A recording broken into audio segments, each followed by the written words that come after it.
jours après, Jésus prend avec lui Pierre, Jacques et Jean, frère de Jacques, et les conduit à l'écart sur une haute montagne.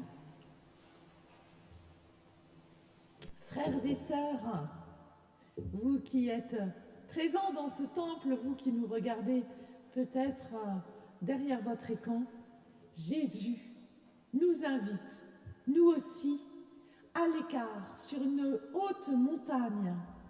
Voici donc venu le temps de la halte qui nous invite à l'essentiel, sans artifice ni faux semblant, pour accueillir la nouveauté. Voici venu le temps du silence qui désencombre nos journées, de l'inutile, du superflu, loin des sécurités toutes faites.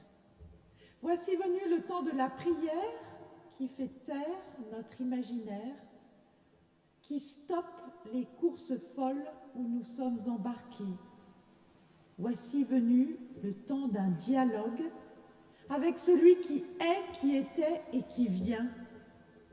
Dieu, oui, Dieu lui-même nous donne rendez-vous pour cet instant de vérité. Il nous donne sa grâce et sa paix. Nous prions.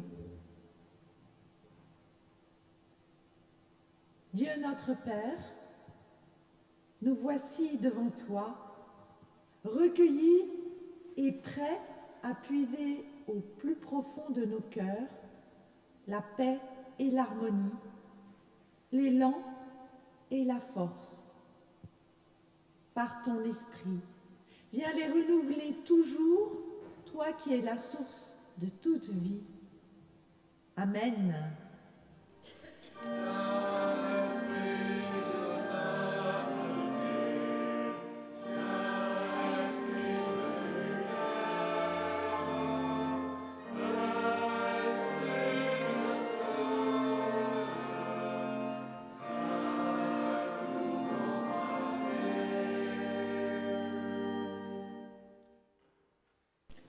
Dans le psaume 97, le Seigneur est roi, que la terre entière crie de joie, que les populations lointaines se réjouissent. Nuages et brouillards l'environnent, la justice et le droit sont les bases de son règne. Un feu le précède qui consume ses ennemis de tous côtés. Ses éclairs illuminent le monde, la terre les voit et frémit. Les montagnes fondent comme la cire devant le Seigneur de toute la terre. Les cieux proclament sa justice et tous les peuples contemplent sa gloire. Honte à tous les adorateurs d'idoles, à ceux qui sont fiers de ces faux dieux, que tous les dieux se courbent jusqu'au sol devant le Seigneur. Car c'est toi, Seigneur, qui es le Dieu très haut sur toute la terre, bien au-dessus des dieux. Détestez le mal, vous qui aimez le Seigneur. Il protège la vie de ceux qui lui sont fidèles. Il les délivre des méchants. Une lumière se lève sur le juste. Il y a de la joie pour les personnes qui mènent une vie droite. Vous qui êtes justes, réjouissez-vous à cause du Seigneur et louez-le en rappelant qu'il est Dieu. Amen.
Assurés de l'amour de Dieu en Jésus-Christ, nous reconnaissons notre péché.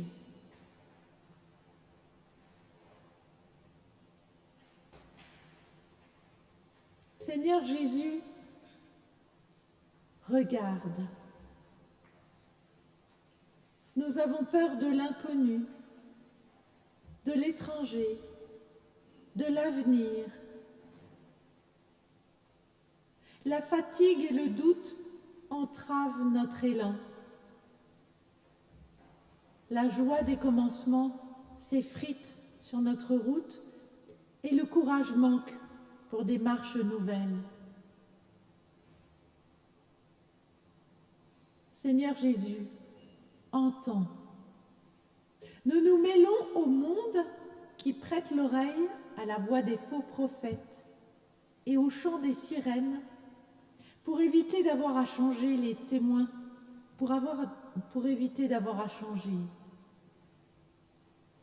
Les témoins de l'amour et de la vérité, les assoiffés de justice et de paix murmurent à grand-peine. Le monde se détourne des béatitudes et nous nous laissons emporter par notre égoïsme.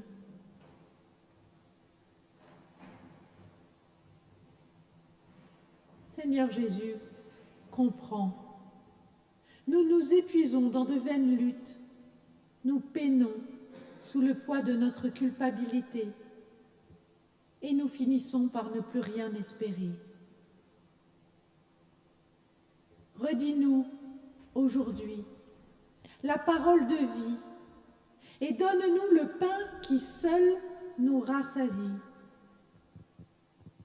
Ô Christ, écartelé sur de nouvelles croix, ô Christ, défiguré par tous les manquements, ô Christ, éparpillé à tout vent de doctrine, mais Christ, vainqueur aussi de nos doutes, de notre égoïsme et de notre découragement. Christ à jamais présent, proche du cœur aimant.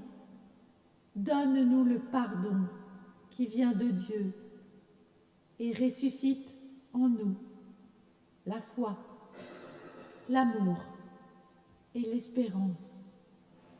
Amen.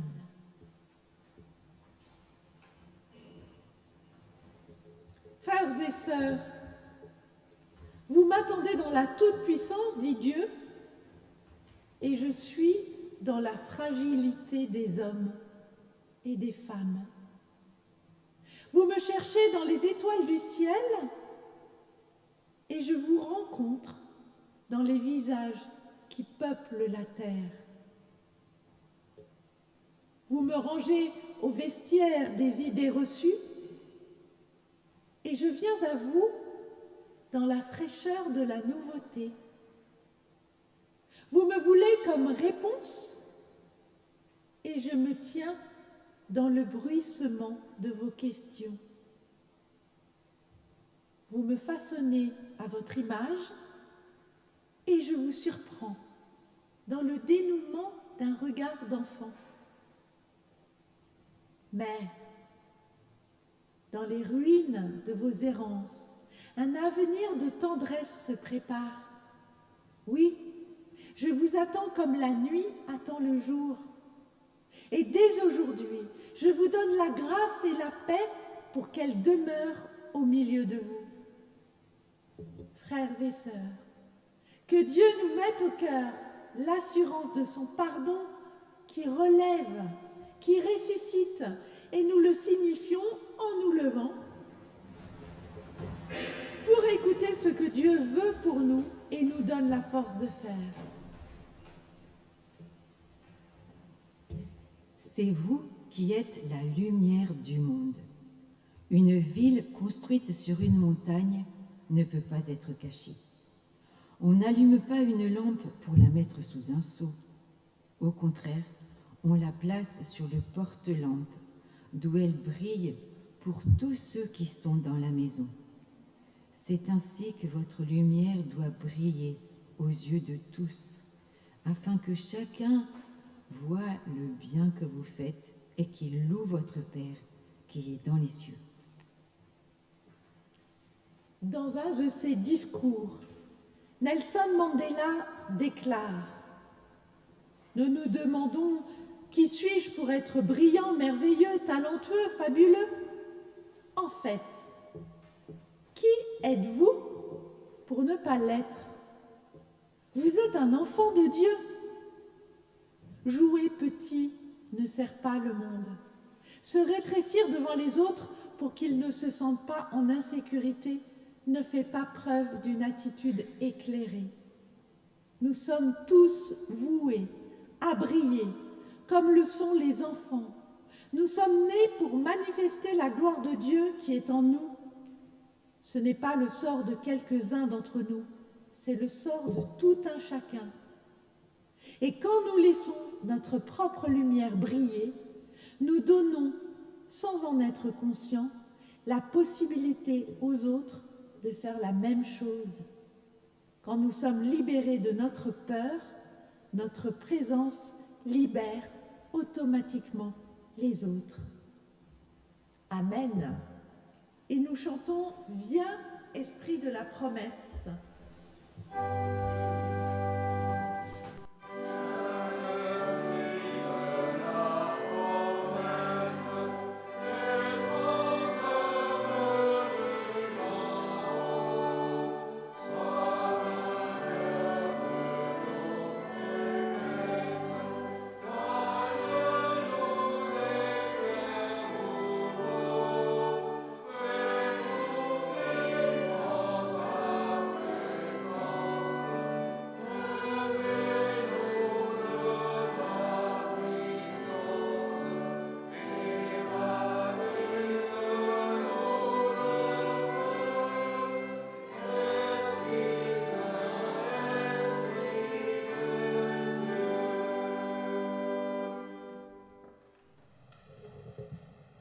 Voici le moment où nous allons lire les Écritures.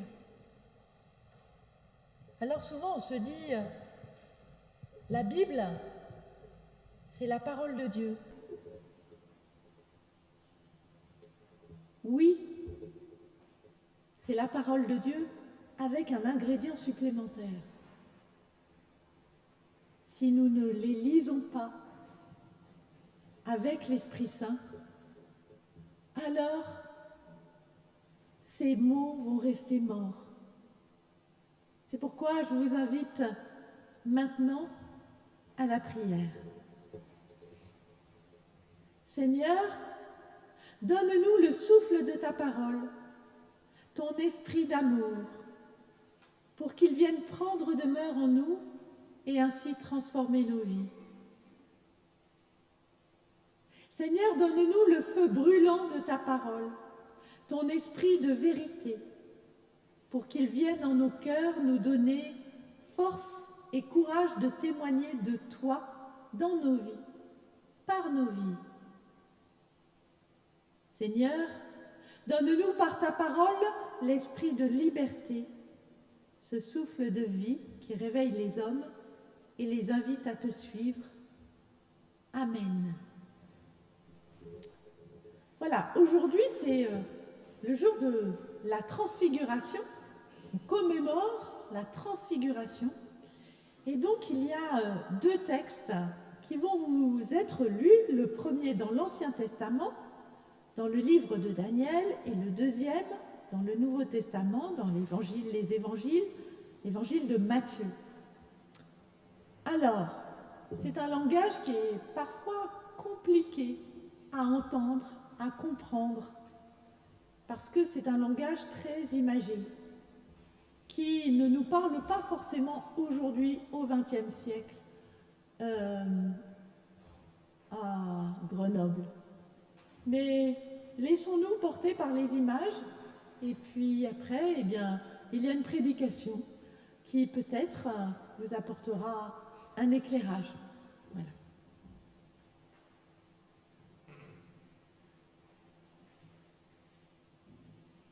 Et puis peut-être que les images sont davantage le langage du XXIe siècle que du XXe siècle.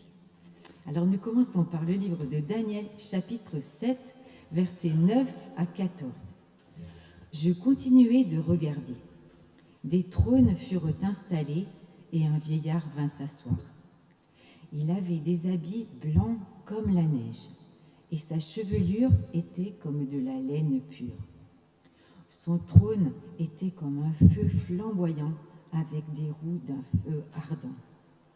Un fleuve de feu s'écoulait de devant lui. Des millions, des dizaines de millions d'êtres se tenaient devant lui pour le servir. Alors le tribunal prit place et des livres furent ouverts. Je continuai de regarder. À cause du bruit des paroles arrogantes que la corne prononçait. Et tandis que je regardais, la bête fut tuée. On détruisit son corps en le jetant dans un feu intense. Les autres bêtes furent privées de leur domination, mais on leur accorda une prolongation de vie pour une période. Je continuai de regarder les visions qui m'apparaissaient pendant la nuit. Je voyais venir quelqu'un qui ressemblait à un être humain. Il venait parmi les nuées des cieux. Il s'avança en direction du vieillard devant lequel on le conduisit. La domination, la gloire et la royauté lui furent données, afin que les gens de tous les peuples, de tous les pays et de toutes les langues le servent. Sa domination durera pour toujours, elle n'aura pas de fin et son royaume ne sera jamais détruit. Et nous continuons dans l'évangile de Matthieu au chapitre 17, versets 1 à 9. 6 jours après, Jésus prend avec lui Pierre, Jacques et Jean, frère de Jacques, et les conduit à l'écart sur une haute montagne. Il fut transformé devant eux.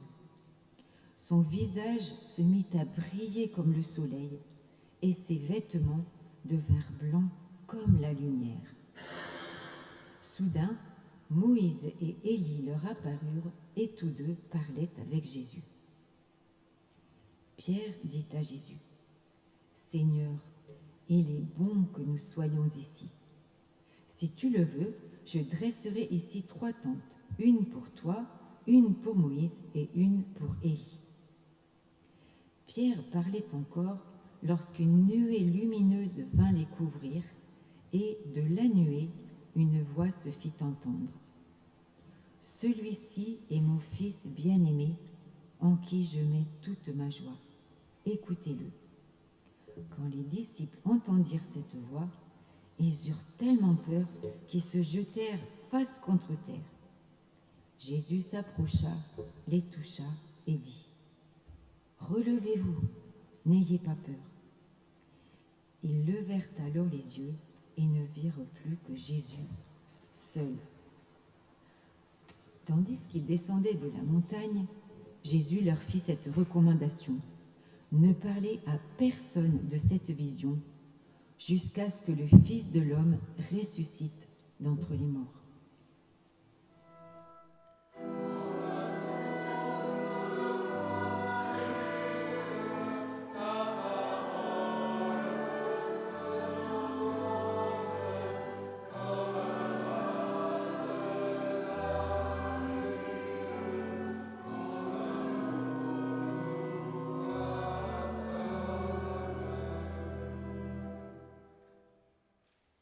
Avant, j'étais moche.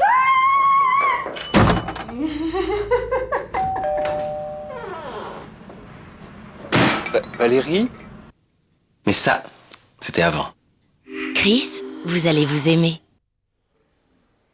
Avant, j'étais moche.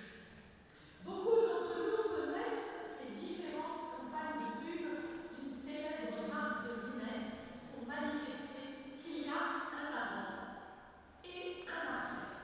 Avant, j'étais moche. Avant, j'avais un grand nez. Avant, je faisais soigner tout le monde, etc., etc. Mais finalement, à bien y regarder, la publicité cherche toujours à nous vendre une transformation, Dans toute publicité, il y a une promesse, un avant et un après, qui nous fait passer, par exemple, de la médiocrité au succès, de la banalité à l'exception, de la saleté à la propreté, de la dépression au bonheur, de l'angoisse au sentiment de sécurité, de la pauvreté à la richesse, de la laideur à la beauté, etc., etc., etc. Bref, la publicité utilise notre besoin de magie, de merveilleux, d'objets, de recettes, de produits ou de personnes providentielles pour atteindre notre but sans effort, sans attendre, sans souffrance et sans risque pour un moindre coût. Ce but, être reconnu, être populaire, avoir du pouvoir, le sentiment de sa supériorité. On sait bien qu'il ne suffit pas de porter une paire de lunettes de telle ou telle marque pour ne plus se sentir laid ou laide, et pourtant, notre besoin d'être rassuré, notre convoitise sont telles que nous finissons par nous laisser convaincre. Or, les publicitaires, eux non plus, ne sont pas idiots.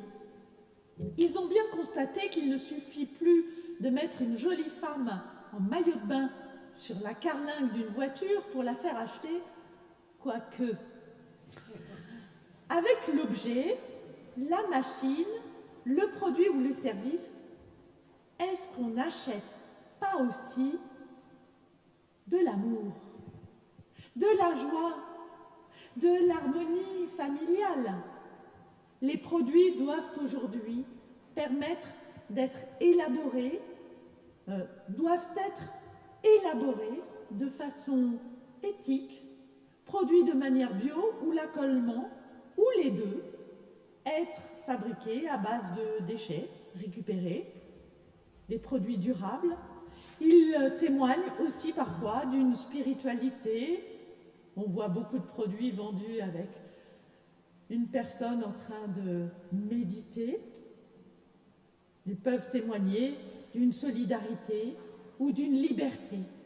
Ainsi, lorsque le consommateur cède à l'attrait d'une publicité, a-t-il non seulement satisfait sa convoitise, mais aussi son ego, avec le sentiment, parfois, d'avoir réalisé une bonne action.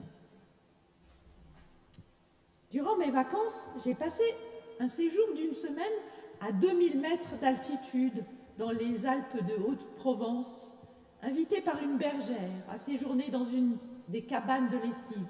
Oh, j'étais loin de toute cette consommation, de toute cette société, de toutes ces publicités.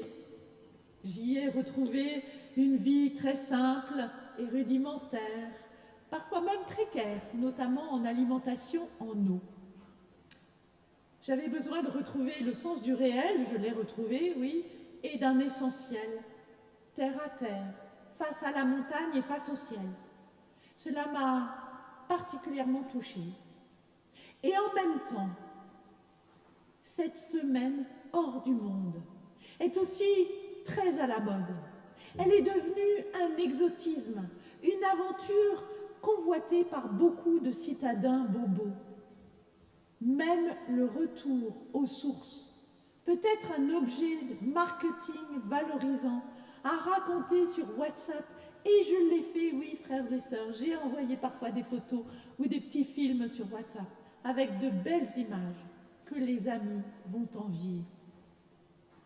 D'ailleurs, les religions ne sont-elles pas devenues elles aussi des objets marketing? Et pas seulement les méga-churches qui prêchent une théologie de la prospérité. Que vendons-nous?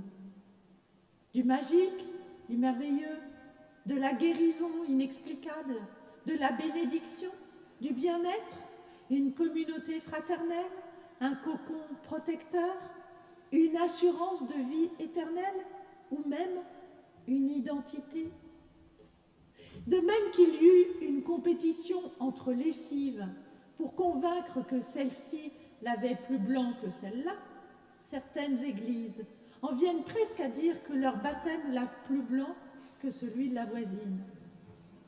On découvre en fait qu'il y a un marché du spirituel ou du religieux avec un certain nombre de mouvements issus de grandes religions, inspirés du taoïsme, du bouddhisme, du chamanisme, de la sorcellerie ou que sais-je, pour promettre une véritable transformation interne, pour nous inviter à redevenir qui nous sommes, à une nouvelle naissance, grâce à des rituels, des transes, des méditations ou hypnoses, des jeûnes et des marches dans le désert. Alors, frères et sœurs, venons-en tout de même à ce texte. Quelle transformation a donc subi Jésus sur cette haute montagne, où il a emmené les 3 apôtres les plus proches de lui, ceux qui plus tard se disputeront le gouvernement de l'Église naissante. Que s'est-il passé pour que son visage se mette à briller comme le soleil et ses vêtements deviennent blancs comme la lumière sous les yeux de ses disciples? Jésus ne vient pourtant pas d'être baptisé comme au début de son ministère. Pourtant, c'est la même parole qui, encore une fois, sera prononcée par une voix venue du ciel. Celui-ci est mon Fils bien-aimé, en qui je mets toute ma joie. Jésus n'a pas pratiqué un quelconque rituel, une méditation ou autre. Il s'est juste contenté d'emmener ses apôtres à l'écart, sur une haute montagne, là où traditionnellement les prophètes s'approchent de Dieu, ou plutôt peut-être Dieu s'approche des êtres humains. Je fais le pari, frères et sœurs, que ce n'est pas la personne de Jésus qui s'est transformée en un instant, mais le regard des 3 apôtres sur Jésus. Un peu comme moi, regardant la vie en m'élevant dans les alpages. C'est comme si les apôtres avaient chaussé une paire de lunettes qui changent le regard. Non pas une paire de lunettes virtuelles qui nous emmènent dans une autre réalité. Au contraire, des lunettes qui révèlent la vérité dans toutes ses dimensions spirituelles notamment. Une réalité augmentée. Alors que dans les versets précédents, ceux qui ne vous ont pas été lus, mais dans le chapitre, dans les versets précédents, Jésus avait annoncé en long, en large et en travers qu'il lui faudrait souffrir et mourir avant de ressusciter au 3e jour, une réalité contre laquelle, souvenez-vous, Pierre s'était rebellé. Ici, sur la montagne, leurs yeux s'ouvrent sur la vérité. Jésus, comme celui qui, en mourant sur la croix, accomplit la loi donnée à Moïse. Jésus, le Messie, annoncé par les prophètes, comme Élie. Et il n'y a pas d'autre vérité que celle-là. Alors, frères et sœurs, croire au Christ, ce n'est pas penser que cela va nous permettre d'échapper à notre condition humaine, nous éviter de faillir, de faiblir, de passer par des épreuves, de souffrir et de mourir. Croire au Christ ne permet pas de passer de la médiocrité au succès, de la banalité à l'exception, de la saleté à la propreté, de la pauvreté à la richesse. Non, car c'est dans la faiblesse que Dieu met sa puissance. C'est dans notre indignité qu'il nous donne sa grâce. C'est dans la croix que Christ ressuscite. Non pas parce que son geste fut particulièrement héroïque et grandiose, mais parce qu'il a aimé. Aimé au-delà de tout. C'est donc l'amour en vérité que voient les disciples. L'amour qui ne meurt jamais. Avant, ils étaient aveugles. Maintenant, ils voient. Ils voient l'amour en vérité. Mais alors vous me direz avec quelles lunettes? Eh bien avec l'Esprit Saint. Oui, car l'Esprit Saint nous fait voir une réalité augmentée, la vérité.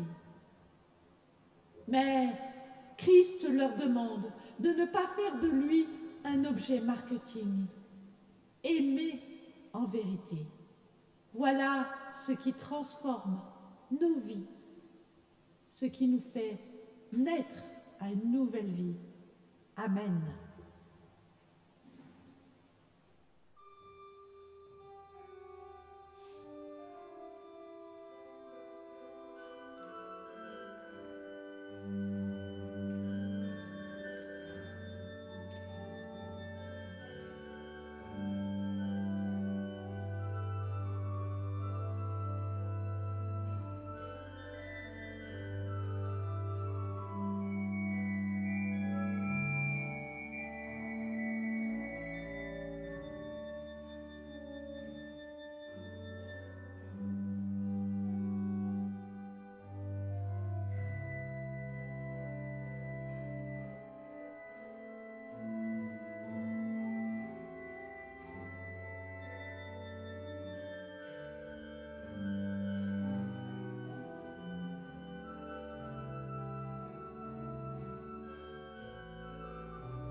Seigneur notre Dieu, il ne faudrait pas que notre prière soit une manière de rester en retrait, en te laissant le soin de faire tout le travail.